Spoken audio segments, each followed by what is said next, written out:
Subscribe कीजिए simple and easy classes को और स्टडी से जुड़ी अपडेट्स के लिए बेल आइकन को दबाइए। Hello viewers, welcome to Simple and Easy Classes. Today we will discuss about Plasmodium. इस वीडियो में मैं आपको प्लाज्मोडियम के कंप्लीट नोट्स देने वाली हूँ। इस वीडियो में हम बात करेंगे कि what is Plasmodium, it's distribution, habitat, morphology, life cycle, mode of infection, pathogenesis, diagnosis, treatment and control. आपको मैं यहाँ पर होल नोट्स प्रोवाइड करवाऊँगी। साथ ही साथ यहाँ पर मैं आपको अच्छी तरह से प्लाज्मोडियम के बारे में समझाऊँगी कि प्लाज्मोडियम क्या होता है। तो वीडियो स्टार्ट करने से पहले अगर आप मेरे चैनल पे नए हैं तो चैनल को सब्सक्राइब करके बेल आइकन को ज़रूर प्रेस कर लीजिए, जिससे इस तरह के जो भी नोट्स हैं वो आप तक सबसे पहले पहुँच सकें। इसके अलावा जो MGPRU से रिलेटेड इन्फॉर्मेशन है वो भी आप तक सबसे पहले पहुंच सके। और अगर आपको ये नोट्स अच्छे लगते हैं तो साथ ही साथ वीडियो को लाइक और शेयर भी ज़रूर करें, जिससे कि ज़्यादा से ज़्यादा लोगों तक ईजी से ईजी नोट्स पहुंच पाएँ और वो इसका पूरी तरह से जो है वो प्रॉफिट ले पाएँ। तो चलिए स्टार्ट करते हैं। तो सबसे पहले हम बात करेंगे कि व्हाट इज़ प्लाज्मोडियम। प्लाज्मोडियम आखिरकार होता क्या है। तो Plasmodium is a unicellular eukaryotic parasite. आपने देखा कि यहाँ पर प्लाज्मोडियम एक यूनिसेलुलर यूकैरियोटिक पैरासाइट है। यूनिसेलुलर का मतलब होता है कि ये एक ही सेल से बना हुआ रहता है, और यूकैरियोट का मतलब होता है कि इसके अंदर वेल डेवलप्ड न्यूक्लियस पाया जाता है। It is a positive agent of malaria. ये जो होता है ये मलेरिया कॉज करता है। आपने सुना होगा कि बहुत से लोगों को मलेरिया हो जाता है, तो वो कौन से पैरासाइट की वजह से होता है? प्लाज्मोडियम पैरासाइट की वजह से होता है। More than 70 species of malarial parasite are known to infect human, rodent, monkey, reptiles and birds. अब तक 70 से भी ज़्यादा स्पीशीज़ मलेरियल पैरासाइट्स की ढूंढी जा चुकी हैं, जो कि ह्यूमन, रोडेंट्स, मंकी, रेप्टाइल्स और बर्ड्स में इन्फेक्शन कॉज करते हैं। Plasmodium was first identified in the late 19th century by Charles Laveran. Plasmodium parasite को सबसे पहले 19th सेंचुरी के लास्ट में चार्ल्स लवेरन ने खोजा था, और over the course of the 20th century many other species were discovered in various host and classified including in 5 species infect human. 19th century तक तो चार्ल्स लवेरल ने सिर्फ प्लाज्मोडियम को ढूंढा था, जो कि ह्यूमन में इन्फेक्शन कॉज करती है। लेकिन 20th सेंचुरी तक आते आते और भी बहुत सारी ऐसी स्पीशीज़ थी जो खोजी जा चुकी थी, जो कि ह्यूमन में इन्फेक्शन कॉज करती हैं, जिनमें से मेन 5 यहाँ पर स्पीशीज़ बताई गई हैं। Plasmodium vivax, plasmodium falciparum, plasmodium malariae, plasmodium ovale और प्लाज्मोडियम नोलेसी। ये यहाँ पर 5 प्लाज्मोडियम की स्पीशीज़ हैं जो कि यहाँ पर ह्यूमन में इन्फेक्शन कॉज करती हैं, और ये जीनस एंड स्पीशीज़ है, इसलिए इसके नीचे अंडरलाइन भी आप ज़रूर करें। और इसके फर्स्ट वर्ड को आप कैपिटल से लिखेंगे और सेकंड वर्ड को आप जीनस के फर्स्ट वर्ड को आप कैपिटल से लिखेंगे और स्पीशीज़ के फर्स्ट वर्ड को आप स्मॉल से लिखेंगे। जो प्लाज्मोडियम बाइवेक्स होता है वो बिनाइन टर्टेरियन मलेरिया कॉज करता है। प्लाज्मोडियम फैल्सीफेरम जो होता है वो बिनाइन टर्टेरियन मलेरिया कॉज करता है। मलेरी जो होता है वो बिनाइन क्वार्टन मलेरिया कॉज करता है, और प्लाज्मोडियम ओबेल जो होता है वो मैलिग्नेंट टर्टियन मलेरिया कॉज करता है। इसके अलावा एक और स्पीशीज़ खोज कर निकाली गई है, जो कि 2008 में अभी रिसेंटली खोजी गई है। इसका नाम होता है plasmodium knowlesi. Plasmodium vivax and plasmodium falciparum account for 95% infection. सबसे ज़्यादा इन्फेक्शन जो होता है वो इन 2 स्पीशीज़ से ही होता है। लगभग 95% इन्फेक्शन इन 2 ही स्पीशीज़ से देखा गया है। बात करें डिस्ट्रीब्यूशन की, ये कहाँ कहाँ पर मेनली ज़्यादा पाया जाता है, तो ये जो है वो वर्ल्ड वाइड डिस्ट्रीब्यूशन इसका होता है। ये सभी जगहों पर ज़्यादातर पाया जाता है, लेकिन मेनली ये ट्रॉपिकल और टेम्परेट जोन में पाया जाता है।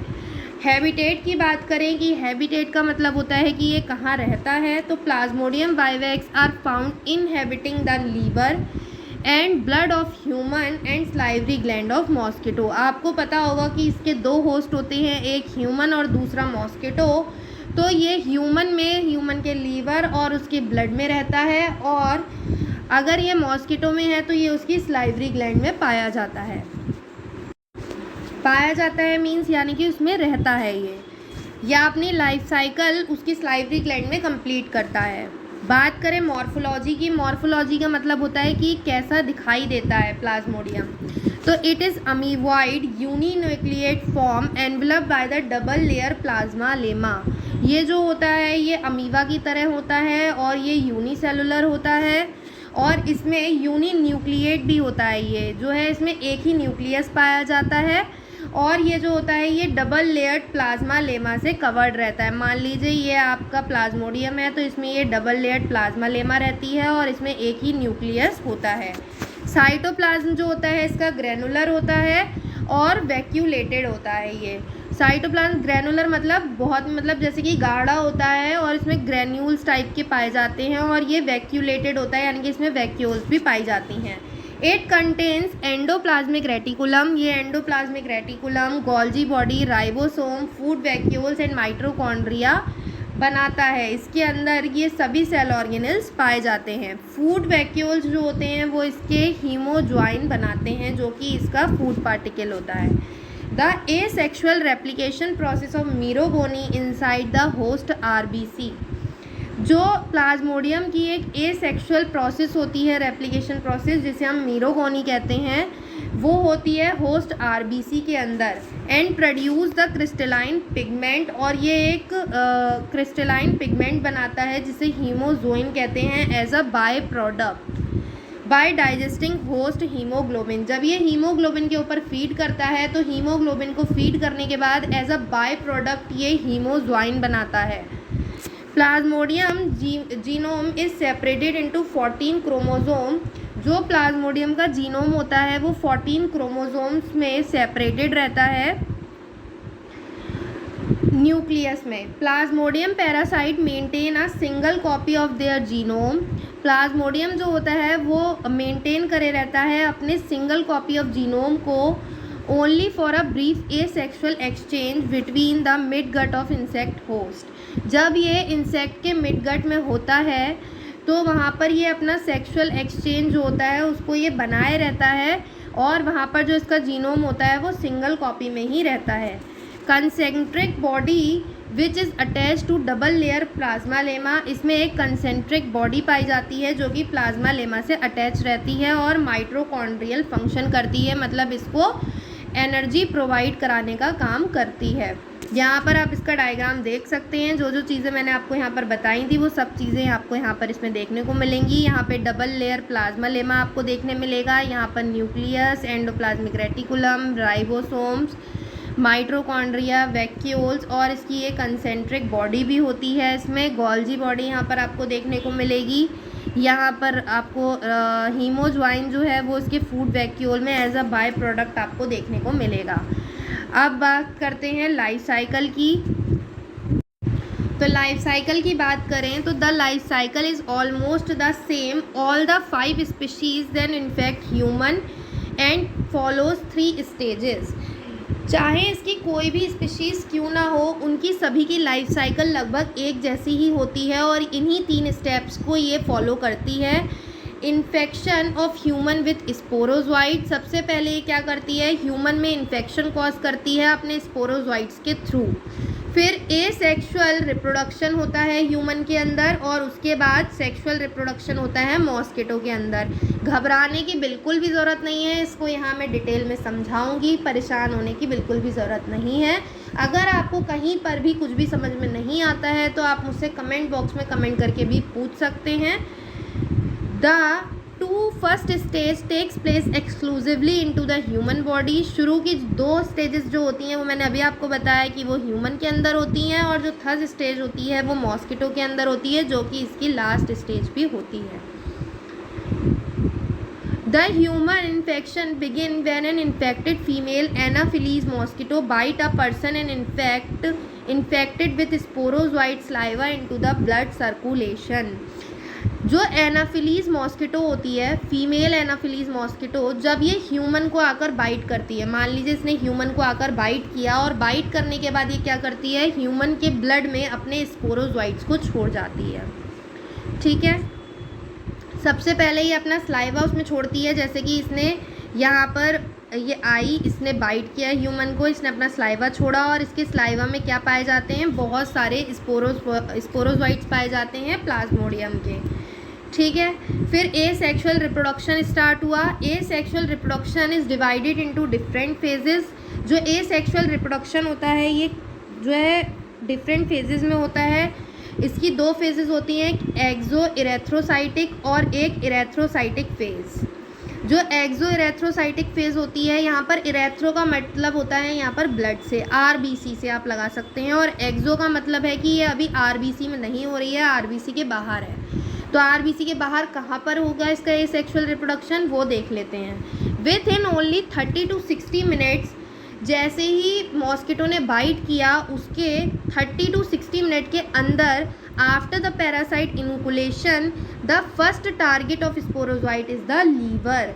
जैसे ही उसने बाइट किया तो 30 से 60 मिनट के अंदर ये अपना रास्ता खोज लेते हैं, और रास्ता खोजने के बाद ये कहाँ पहुँच जाते हैं, ह्यूमन के लीवर में ये पहुँच जाते हैं। ह्यूमन के लीवर में जाने के बाद the sporozoite enter the liver cell and start dividing, leading to schizonts creation in 6 to 7 days.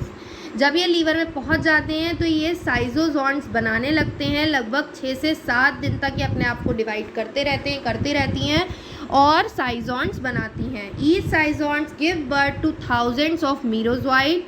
हर एक साइजोन्स जो होती है वो लगभग हज़ारों में मीरोजोइट्स को जन्म देती है। एक्सो इरेथ्रोसाइटिक, जिसे हम एक्सो इरेथ्रोसाइटिक साइजोगोनी कहते हैं, that are then released in the blood stream. जब साइजोजोन से मीरोजोइट्स निकल जाते हैं फिर ये ब्लड स्ट्रीम में रिलीज्ड हो जाते हैं। Plasmodium vivax and plasmodium ovale sporozoites may not follow the reproduction step. जो प्लाज्मोडियम वाइवेक्स और प्लाज्मोडियम ओबेल होता है वो रिप्रोडक्शन स्टेज को फॉलो नहीं करता है। ये क्या करता है कि ये डॉर्मेंट यानी कि थोड़े समय के लिए लीवर में ही रहता है।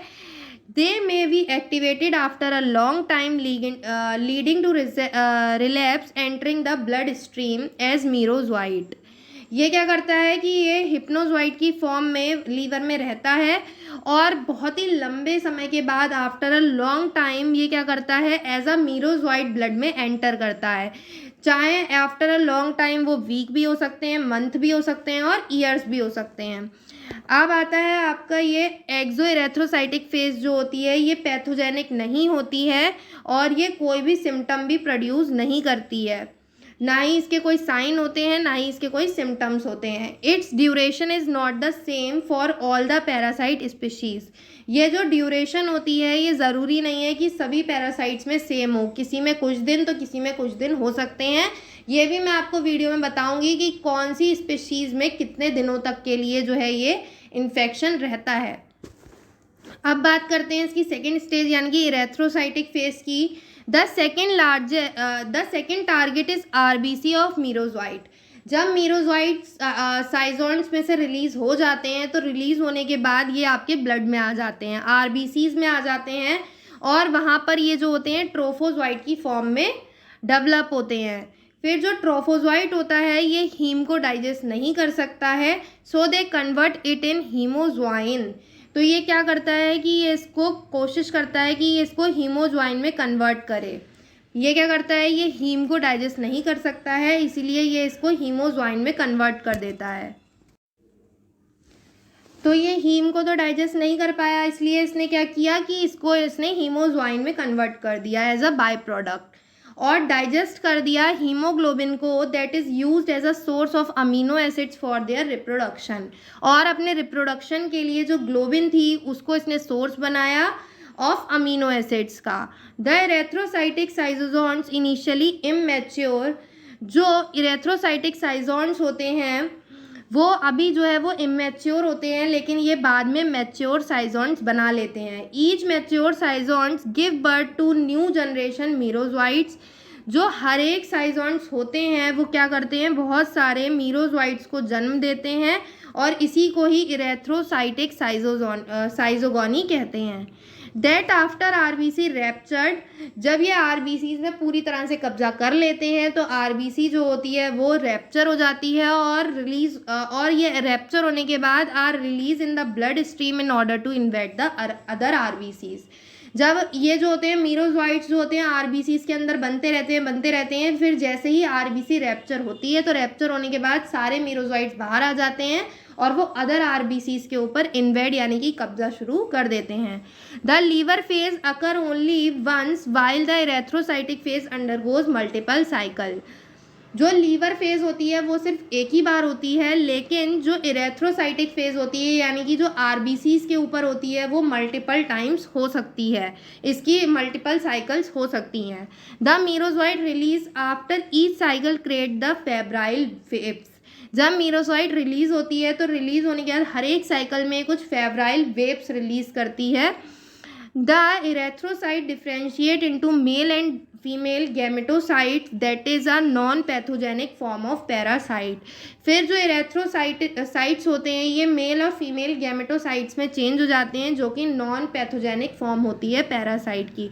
आपको आई थिंक पता ही होगा पैथोजन क्या होते हैं। पैथोजन वो होते हैं जो कि कोई भी डिसीज़ कॉज करते हैं या कोई भी सिम्टम आपको दिखाएंगे, तो ये जो होता है ये नॉन पैथोजेनिक होता है, यानी कि कोई भी किसी भी तरीके की डिसीज़ कॉज नहीं करेगा, इसका कोई भी आपको सिम्टम दिखाई नहीं देता है अगर ये गैमेटोसाइट है तो। फिर बात करते हैं सेक्सुअल रिप्रोडक्शन की। When a female anopheles mosquito bite an infected person, जब फीमेल एनाफिलीज दोबारा से आती है और किसी इन्फेक्टेड ह्यूमन को काटती है, ज़रूरी नहीं है कि ये वही वाली एनाफिलीज जो पहले आई थी, ये कोई दूसरी एनाफिलीज मॉस्किटो भी हो सकती है। और इसने इन्फेक्टेड पर्सन को बाइट किया, बाइट करने के बाद ये उसकी ब्लड मील को अपने साथ ले गई। फिर जो गैमेटोसाइट होते हैं ये मैच्योर होते हैं और मैच्योर होने के बाद ये मेल और फीमेल यानी कि माइक्रोगैमेट और मैक्रोगैमेट में चेंज होते हैं, ये डेवलप होते हैं, जिसको हम गैमेटोजेनेसिस कहते हैं। फिर the time needed for the gametocyte, इसको जो है वो डेवलप होने में या फिर डिफ्रेंशिएट होने में लगभग 3 से 4 दिन लगते हैं गैमेटोजेनेसिस को होने में। फॉर प्लाज्मोडियम बाइवेक्स और ओवेल मलेरी के लिए इसको 6 से 8 दिन लग सकते हैं और फैल्सीफेरम के लिए इसको 8 से 10 दिन भी लग सकते हैं। फिर in the mosquito gut the microgamete nucleus divide 3 times producing 8 nuclei.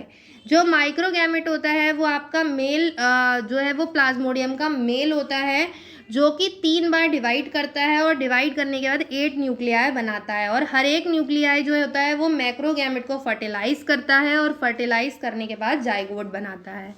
ये जो जाइगोट होते हैं after the fusion of nuclei and the fertilization become the called ookinete. जब जाइगोट बन जाता है, न्यूक्लियस का फ्यूजन हो जाता है, फर्टिलाइजेशन हो चुका होता है, तब ऊकाइनेट बनता है। ये जो ऊकाइनेट होता है फिर ये मिडगट वॉल से जो है होता हुआ मॉस्किटो में चला जाता है, मतलब मॉस्किटो की मिडगट वॉल से होता हुआ पेनिट्रेट करता हुआ जो है स्लाइवरी ग्लैंड में आ जाता है। और वहाँ पर आने के बाद इसके चारों तरफ एक सिस्ट फॉर्म हो जाती है। मान लीजिए ये ऊकाइनेट है और इसके चारों तरफ एक सिस्ट फॉर्म हो जाती है, जिसको हम अब इस पूरे होल को हम बोलते हैं ऊसिस्ट।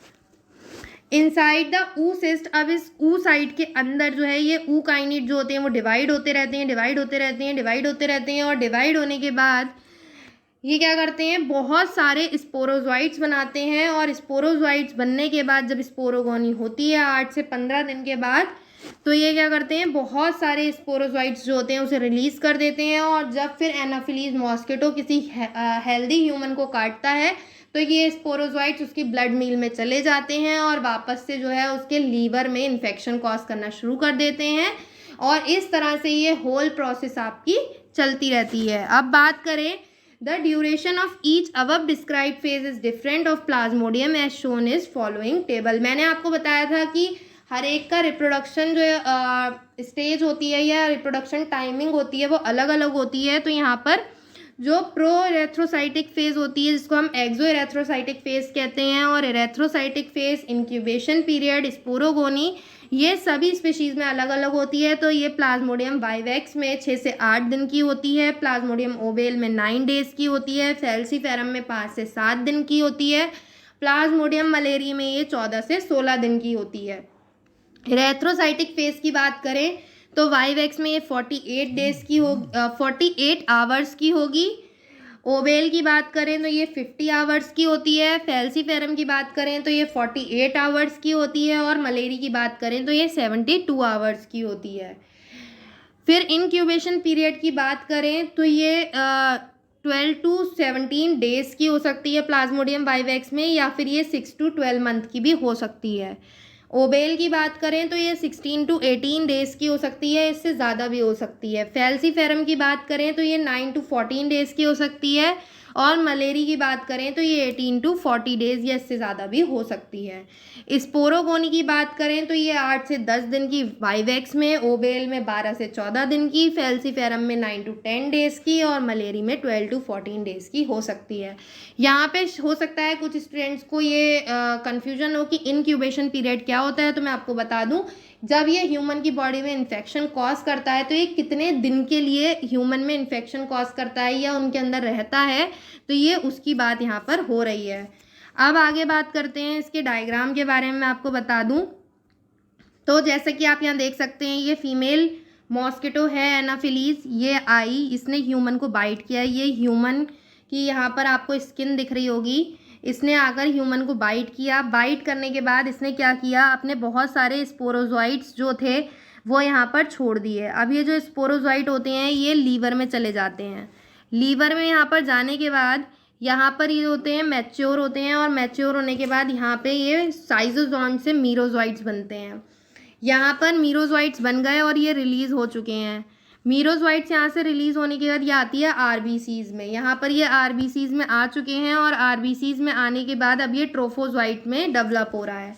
ट्रोफोजोइट में डेवलप होने के बाद यहाँ पर इरेथ्रोसाइटिक साइजोजोइड्स जो होते हैं उसके अंदर बहुत सारे मीरोजोइट्स बनना शुरू हो जाते हैं, और ये जो मीरोजोइट्स होते हैं ये फिर से यहाँ पर रिलीज़ हो जाते हैं। जब ये यहाँ पर रिलीज़ होते हैं तो ये फिर से अपनी साइकिल को स्टार्ट कर सकते हैं। अदरवाइज़ ये जो मीरोजोइट्स होते हैं यहाँ पर ये मेल और फीमेल में यहाँ पर कन्वर्ट होते हैं, गैमेटोसाइट्स में चेंज हो जाते हैं। उसके बाद जब न्यू एनाफिलीज मॉस्किटो यहाँ पर आकर ह्यूमन को बाइट करती है तो ये जो मेल और फीमेल होते हैं ये इसकी बॉडी में चले जाते हैं, जो कि डेवलप होते हैं मैक्रोगैमेट और माइक्रोगैमेट में। फिर ये दोनों आपस में फ्यूज़ करते हैं, और फ्यूज़ करने के बाद जाइगोट बनाते हैं। जाइगोट जो होता है उसके बाद ये ऊकाइनीट में डेवलप होता है। ये ऊकाइनीट जो होती है ये मॉस्किटो के मिड गट से होती हुई ये उसके स्लाइवरी ग्लैंड में आ जाती है। यहाँ पर इसके चारों तरफ एक सिस्ट बन जाती है, और इस जो ऊकाइनीट होता है वो एक सिस्ट के अंदर बंद हो जाता है, जिसको हम ऊ सिस्ट कहते हैं। फिर ये जो ऊकाइनीट होता है ये ऊ सिस्ट के अंदर डिवाइड करता रहता है और बहुत सारे स्पोरोजोइट्स बनाता है। और जब ये सेल बस्ट होती है तो बस्ट होने के बाद ये बहुत सारे स्पोरोजोइट्स रिलीज़ होते हैं, और जब ये एनाफिलीज दोबारा से किसी हेल्दी ह्यूमन को काटती है तो ये स्पोरोजोइट्स उसमें चले जाते हैं। आई होप कि आपको ये कंप्लीट लाइफ साइकिल समझ में आ गई होगी। अब हम बात करते हैं इसकी पैथोजेनेसिस की। कौन कौन से सिम्टम्स दिखाई देते हैं जब प्लाज्मोडियम आपकी बॉडी में इन्फेक्शन कॉज करता है। तो Plasmodium causes an intermittent fever known as malaria. Plasmodium जो होता है वो हमारी बॉडी में फीवर कॉज करता है, जिसको हम मलेरिया कहते हैं। इसके कुछ फीचर्स या सिम्टम्स हो सकते हैं, जैसे कि हाइपरप्लेसिया ऑफ रेटिक्यूलो एंडोथीलियल सिस्टम। जो रेटिक्यूलो एंडोथीलियल सिस्टम होता है उसमें हाइपरप्लेसिया दिखने लगता है। हाइपरप्लेसिया का मतलब होता है जो सेल्स होती हैं उनका इन्लार्जमेंट हो जाता है। Parasitized erythrocytes fill the lumen of capillaries of internal organs, specially in case of Plasmodium falciparum. आपने देखा कि जो इंटरनल ऑर्गन्स की कैपिलरीज होती हैं उसके जो ल्यूमन होता है, जैसे कैपिलरीज हैं तो उसमें कुछ ल्यूमन रहता है जो जा रहा होता है वहाँ से, उसके ल्यूमन्स में जो पैरासिटिक इरेथ्रोसाइट्स होती हैं वहाँ पर फिल हो जाती हैं, और इस वजह से जो ब्लड का जो हम कह सकते हैं फ्लो होता है वो भी एक तरीके से ब्लॉक्ड होने लगता है। Parenchyma degenerate due to hypoxia condition resulting from capillary blockage. मैंने अभी ऊपर आपको बताया कि वो जो कैपिलरी ब्लॉकेज है वो होने लगता है जिसकी वजह से हाइपोक्सिया कंडीशन आती है। हाइपोक्सिया का मतलब होता है कि वहाँ पर ऑक्सीजन की कमी होने लगती है। जब ब्लड ही नहीं जा पाएगा तो ऑक्सीजन की कमी तो होगी ही होगी, जिसकी वजह से पैरेन्काइमा सेल्स जो होती हैं वो डीजनरेट होने लगती हैं। पैथोलॉजिकल चेंजेस की बात करें तो स्प्लीनोमेगैली यानी कि स्प्लिन का इन्लार्जमेंट होने लगता है, लीवर सेल का इन्लार्जमेंट होने लगता है, कुछ रीनल मैनिफेस्टेशन यानी कि आपकी किडनी में भी प्रॉब्लम स्टार्ट हो जाती है। इसके कुछ स्पेसिफिक सिम्टम्स भी होते हैं। बिनाइन मलेरिया की बात करें तो इसमें क्या होता है कि आपको paroxysms attack to outburst of fever, यानी कि आपको सडन अटैक आता है फीवर का, अचानक से आपको बहुत तेज़ फीवर आने लगेगा। साथ ही साथ आपको एनीमिया और स्प्लेनिक इन्लार्जमेंट भी होगा। इसमें कुछ फेब्राइल वेव्स निकलती हैं और फेब्राइल वेव्स में क्या होता है कि आपको अचानक से इसमें 3 स्टेज दिखाई देंगी, जो कि होती हैं आपकी कोल्ड स्टेज, हॉट स्टेज और स्वेटिंग स्टेज। जो कोल्ड स्टेज होती है वो 20 से 1 घंटे की होती है, इसमें आपको ठंड लगेगी। हॉट स्टेज जो होती है वो 1 से 4 घंटे की होती है, इसमें आपको बहुत ज़्यादा गर्मी लगती है। और स्वेटिंग जो होता है इसमें आपको 2 से 3 घंटे की होती है, इसमें आपको बहुत ज़्यादा पसीना आता है। ये जो होती है 6 से 10 घंटे का पूरा ड्यूरेशन होता है। फीवर के टाइप्स की बात करें तो मैंने आपको पीछे भी बताए थे टर्टियन फीवर, क्वार्टन फीवर। तो किस में टर्टियन फीवर होता है और किस में क्वार्टन फीवर आप देख सकते हैं। तो 48 घंटे की जो साइकिल होती है उसमें आपको हर एक तीसरे दिन पर दोबारा से बुखार आने लगता है, फीवर आने लगता है, जिसको हम टर्टियन फीवर कहते हैं। फिर आपको 72 आवर्स यानी कि क्वार्टन फीवर में क्या होता है कि हर एक 4th डे पर आपको दोबारा से बुखार आने लगेगा। और प्लाज्मोडियम वाइवेक्स और मलेरी में देखा गया है कि हर एक 24 घंटे के बाद आपको दोबारा से फीवर आता है। बात करें एनीमिया की तो मैंने आपको बताया था कि ये जो प्लाज्मोडियम होता है ये आपके आरबीसीज़ के ऊपर फीड करता है। तो जब वो आरबीसीज़ के ऊपर फीड करेगा, उसमें रिप्रोडक्शन करेगा, तो आपके जो आरबीसीज़ हैं इनका ब्रेकिंग डाउन तो होना ही होना है, जिसकी वजह से एनीमिया कॉज होता है, यानी कि ब्लड की कमी हो जाती है। A characteristic brown Malarian pigment hemoglobin derivative is released from the ruptured cytosomes। जब साइटोसोम्स जो होते हैं वो रैप्चर होते हैं और उनमें से जो है वो मीरोजोइट्स रिलीज़ होते हैं, तो यहाँ पर एक ब्राउन मलेरियल पिगमेंट भी निकलता है। फैल्सीफेरम मलेरिया की बात करें तो इट इज़ मोस्ट डेंजरस। जो फैल्सीफेरम मलेरिया होता है सबसे ज़्यादा डेंजरस होता है, सबसे ज़्यादा फैटल टाइप का होता है। यार फैटल का मतलब होता है इतना ज़्यादा ख़तरनाक होता है कि इसमें डेथ भी हो सकती है। इसे मैलिग्नेंट टर्टियन मलेरिया कहते हैं। मैलिग्नेंट का मतलब होता है जो मलेरिया जो है वो फैलता है, एक जगह से दूसरी जगह पर फैलता है, इसकी बहुत ही ज़्यादा एबनॉर्मल ग्रोथ होती है। It is characterized by a severe headache. इसमें आपको हेडेक होगा, सर में दर्द होगा, नोजिया होगा और आपको वॉमिटिंग भी हो सकती है और साथ ही साथ आपको एब्डोमिनल पेन भी होता है। नोजिया का मतलब होगा यहाँ पर आपको जी भी घबरा सकता है आपका। In early stages it is difficult to diagnose the disease because periodicity of the cycle is not maintain. ये जो होता है ये शुरू में पता लगाना बहुत ही ज़्यादा डिफ़िकल्ट होता है, क्योंकि इसमें जो पीरियोडिसिटी होती है, यानी कि मैंने आपको बताया जो एक टाइम होता है उसका कोई भी पता नहीं रहता है। कभी भी बुखार आता है, कभी भी आपको गर्मी लग सकती है, कभी भी आपको ठंड लग सकती है, इसलिए इसका पता लगाना इतना आसान नहीं होता है। कॉम्प्लिकेशंस ऑफ फैल्सीफेरम मलेरिया, आपको इसमें क्या क्या कॉम्प्लिकेशंस हो सकती हैं। फैल्सीफेरम इन्फेक्शन में भी present in several form, like ये बहुत सारी फॉर्म्स में प्रेजेंट हो सकता है, जैसे कि सेरिब्रल मलेरिया। सेरिब्रल मलेरिया से मतलब होता है ये आपके माइंड में कहीं पर भी जो है वो हो सकता है, जिसमें आपको हाइपोक्सिया हो सकता है। हाइपोक्सिया मतलब होता है जैसे ये आपका ब्रेन है तो आपका ब्रेन जो है वो सूज सकता है, उसमें जो है सेल्स के एनलार्जमेंट हो सकता है, कोमा हो सकता है, आपको पैरालिसिस भी हो सकता है। एजिड मलेरिया की बात करें तो इसमें कोल्ड एंड क्लेमी स्किन हो जाती है with vascular collapse along with peripheral circulatory failure. Vomiting होती है, वाटरी डायरिया होता है और ब्लड इन फिसीज। आपकी फिसीज में यहाँ पर जो है वो ब्लड भी आ सकता है और आपको डायरिया भी हो सकता है, वॉमिटिंग भी हो सकती है। आपकी जो स्किन होती है उस पर जो है वो कुछ पैचेस टाइप के भी बन सकते हैं। सेप्टिसिमिक मलेरिया की बात करें तो इसमें जो है आपको कंटिन्यूसली फ़ीवर आता है, जिससे कि आपको निमोनिया भी हो सकता है। ब्लैक वाटर फीवर की बात करें तो इसमें क्या होता है कि जो आपकी यूरिन होती है, आपकी यूरिन में जो है वो बिल्कुल ब्लैकिश यूरिन आने लगती है, इसीलिए इसको हम ब्लैक वाटर फीवर भी कहते हैं। इसमें आपकी बिल्कुल जो यूरिन होती है वो ब्लैकिश हो जाती है या वो रेड भी हो सकती है और आपको वॉमिटिंग भी आ सकती है। वॉमिटिंग जो होती है वो आपकी रेड वॉमिटिंग हो सकती है और ब्लैकिश यूरिन हो सकती है। हम इसे पता कैसे लगा सकते हैं, इसके लिए कौन कौन से टेस्ट जो है हम कर सकते हैं। तो इसके लिए जो टेस्ट है वो है आपका एग्जामिनेशन ऑफ स्टेन, यानी कि आप जो है जीष्मा और लीशमान स्टेन्स के थ्रू पता लगा सकते हैं, ब्लड फिल्म्स के थ्रू। इसमें क्या होता है कि कुछ सिग्नेंट रिंग होती हैं, साइजोन्स एंड गैमेटोसाइट्स को हम देख के पता लगा सकते हैं कि ये जो है प्लाज्मोडियम के गैमेटोसाइट्स या साइजोन्स हैं या नहीं है, जिससे हमें पता चलता है कि मलेरिया कॉज हुआ है।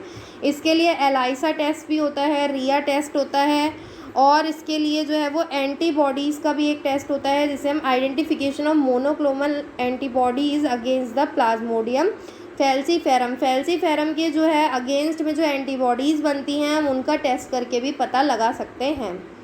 बात करें ट्रीटमेंट की, तो ट्रीटमेंट इसके लिए जो है आप कौन कौन सी दवाइयाँ ले सकते हैं। आप इसके लिए क्लोरोक्विन, क्विनीन और फेंसिडर और प्राइमाक्विन ले सकते हैं। ये is effective in infection of Plasmodium vivax and oval.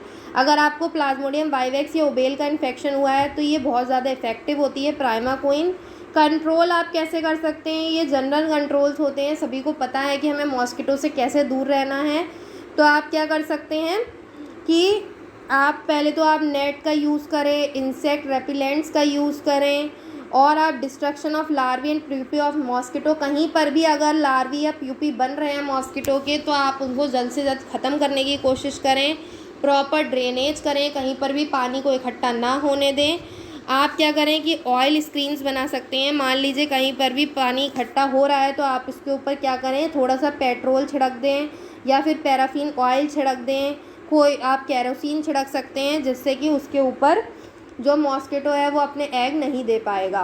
Chemical larvicides की बात करें तो डीडीटी है, और यहाँ पर ट्रिपल डी है, बेंजीन, हेक्साक्लोराइड है, एंड इफेक्टिव लार्विसाइड्स होते हैं। बायोलॉजिकल कंट्रोल्स की बात करें तो लार्विसीडियल फिशेस भी आती हैं, जैसे कि Gambusia, minnows, trouts are natural enemies of mosquito. ये मॉस्किटो पर ही फीड करते हैं, तो ये जो है इसके बायोलॉजिकल कंट्रोल हो सकते हैं। तो this is the whole lecture of the Plasmodium. I hope कि आपको प्लाज्मोडियम पूरी तरह से समझ में आ गया हो। यहाँ पर मैंने आपको पूरे के पूरे नोट्स प्रोवाइड कराने की पूरी कोशिश की है, और पूरी तरह से ये भी कोशिश की है कि आपको अच्छी तरह से सब कुछ समझ में आ जाए। तो अगर आपको ये इन्फॉर्मेशन यूज़फुल लगती है, आपको ये नोट्स काम में आते हैं, या आपको ये लेक्चर अच्छा लगता है, तो हमारे चैनल को सब्सक्राइब करके बेल आइकन को ज़रूर प्रेस कर लीजिए, जिससे और भी नोट्स हम आप तक पहुंचा सकें, आपको हम प्रोवाइड करा सकें। इसके अलावा हमारी 3 प्लेलिस्ट भी हैं, जिसमें हमने आपको केमिस्ट्री और आपको हमने बॉटनी एंड जूलॉजी के भी नोट्स प्रोवाइड कराए हैं। अगर आप चाहें तो वहाँ पर जाके आप केमिस्ट्री, बॉटनी एंड जूलॉजी के नोट्स भी ले सकते हैं। और आप साथ ही साथ अगर आपको ये वीडियो अच्छी लगी है तो वीडियो को लाइक और शेयर भी ज़रूर कर दें, जिससे कि और स्टूडेंट्स के पास भी ये इजी नोट्स पहुंच सकें। तो thanks for watching this video.